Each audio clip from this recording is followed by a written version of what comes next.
Hey guys, Joseph Henson here with Henson CPA Group. Last week we went through some surprises you can avoid at tax year end.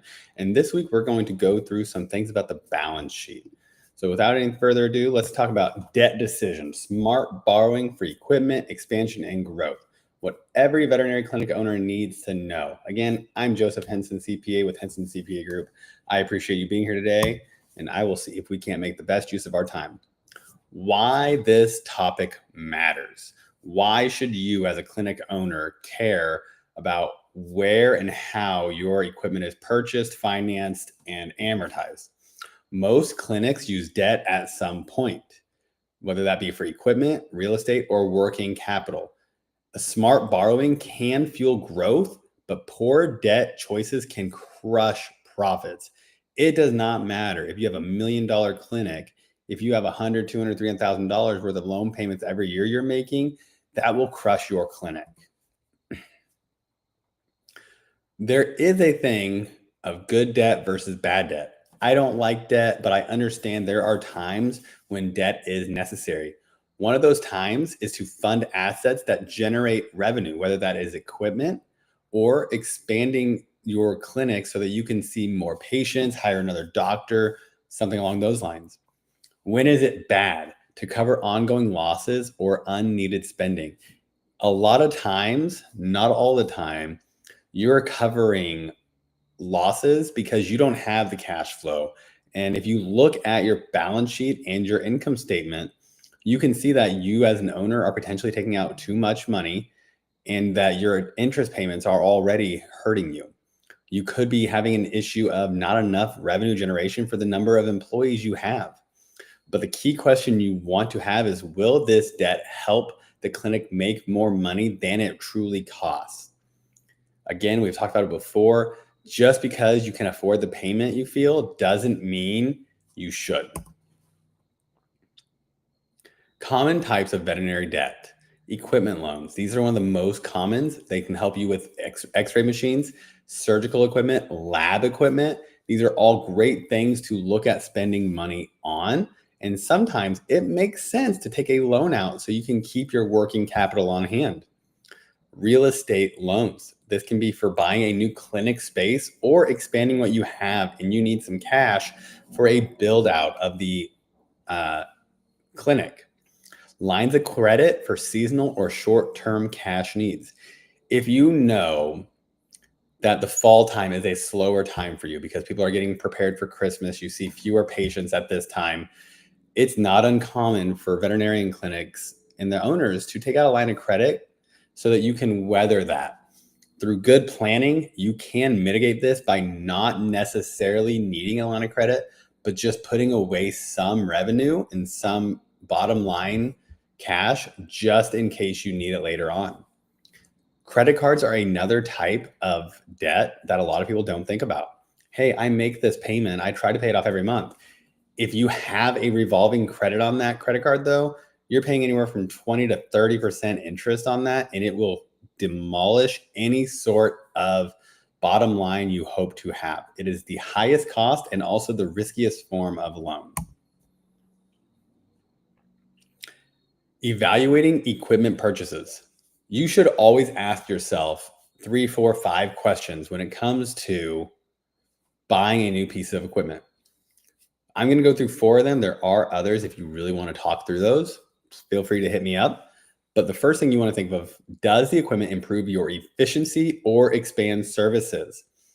If you have not been able to do in-house lab work, but now you'll be able to by expanding and taking on a quick loan, that might be beneficial. If you can also have an x-ray machine that is updated and more efficient, it could also be an item that is more beneficial for you to take that kind of loan out for. What is the expected return? Will this add revenue or cost savings? You can take that and say, how many patients do I need to see for this piece of equipment to be paid off? The lifespan of the equipment versus the loan term. You want to avoid paying for outdated equipment. 5 to 7 years is about the most you're going to get out of a lot of equipment.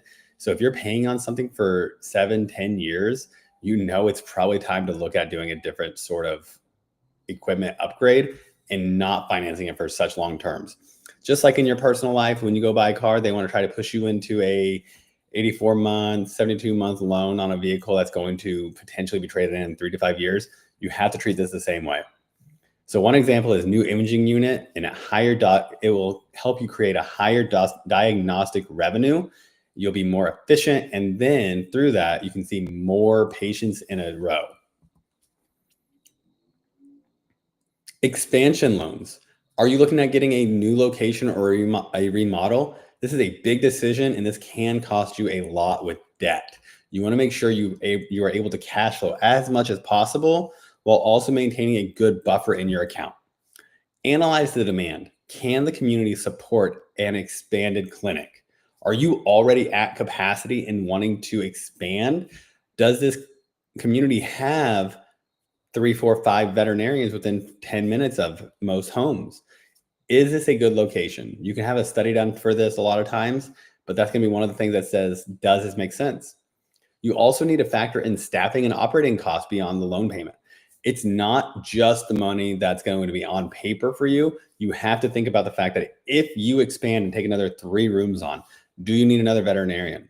Great. Now you have a veterinarian. You're probably going to need 2.5 more support employees in order to support that. So vet techs, registered veterinarian technicians, veterinarian assistants. There's a large amount here that can happen. Will you need another receptionist to help take on the workload of calling people to remind them of their appointments? The expansion should grow equity, not just debt. Here are some debt ratios you should watch. The debt to equity ratio, total debt divided by equity. So in this, we're going to say you have a $200,000 in debt and total owner equity of $250,000, giving you a 0.8 ratio. Debt service coverage ratio is your net income divided by your debt payments. So let's say you made $120,000 in net income. This is your income after all expenses. And you had $90,000 worth of debt payments this year. Your result is a 1.33. And then your current ratio, your current assets divided by your current liabilities. $150,000 in assets, $100,000 in liabilities. You divide the current assets by the liabilities, get a current ratio of 1.5. Those are great. Here's a little graphic over what it really means and how that appears on here. And then here are some things you want to avoid. Mistakes owners make with debt. Borrowing without projecting your ROI, your return on investment. If you're just borrowing and don't factor in how much more you'll make off this, you're not doing this correctly. Using short-term debt for long-term assets, or vice versa, using long-term debt for a short-term asset. You want to have the sweet spot where you're taking the right amount of debt out for the right length of an asset. Don't take out a 5-year mortgage for a building you're going to be in for 30 years. Don't take out a 72-month mortgage for a piece of equipment that's going to last you for 18 to 36 months. Relying on credit cards instead of structured loans.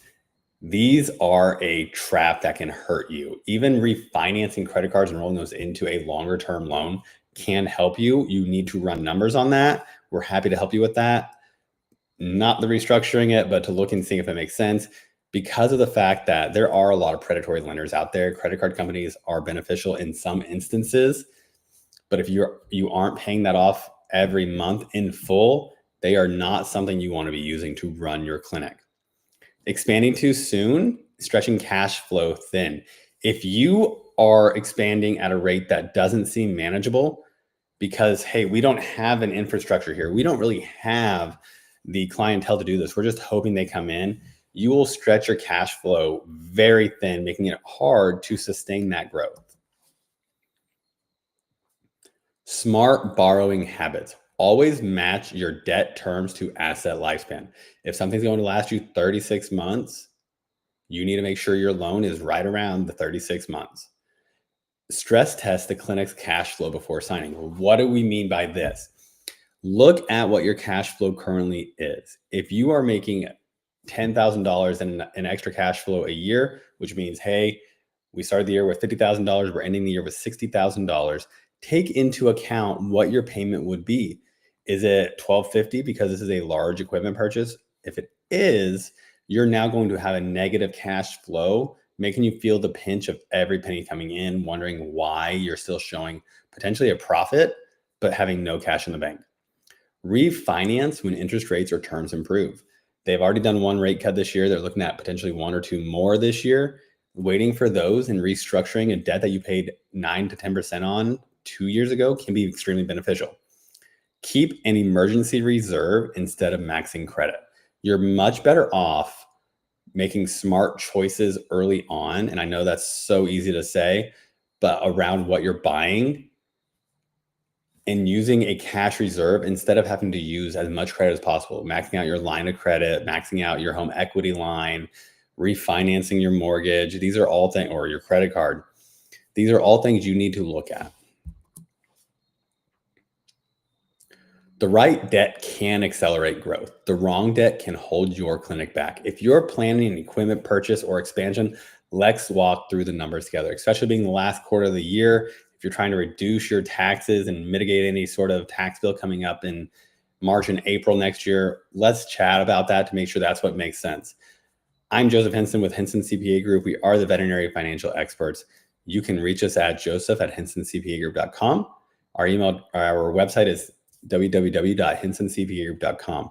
If you would like to book a call, feel free to reach out and we can get you scheduled. Until next time, guys, I will